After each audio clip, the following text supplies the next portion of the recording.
భారతదేశ చరిత్రనే రక్త చరిత్రగా మార్చాలని చూస్తున్నారు. ఎక్కడుంది భారతదేశం? పురోగాభివృద్ధి చంద్రమండలంకి వెళ్ళడమా? చంద్రమండలంకి వెళ్ళడమా పురోగాభివృద్ధి? నీవున్న నేల మీదే పట్టిన అన్నం పెట్టని నీవు కోటాను కోట్ల రూపాయలు ప్రజలకు ఇవ్వకుండా ప్రజలను పస్తులు పెట్టి బ్రతికిస్తున్నావా నువ్వు?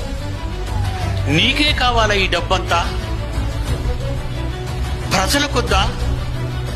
ప్రజల ఆకలి తీర్చవా? ఈ సొమ్ము అందరిది, ప్రజలందరిది ఈ సొమ్ము. చెప్పమన్నాడు. ఒకసారి వెళ్ళి చెప్పు. చెప్పడానికి నువ్వు ఒంటరిగా వెళుతున్నావు అనుకుంటున్నావా? నీ వెనక నేనున్నాను. ఒకవేళ నీ జోలికొస్తే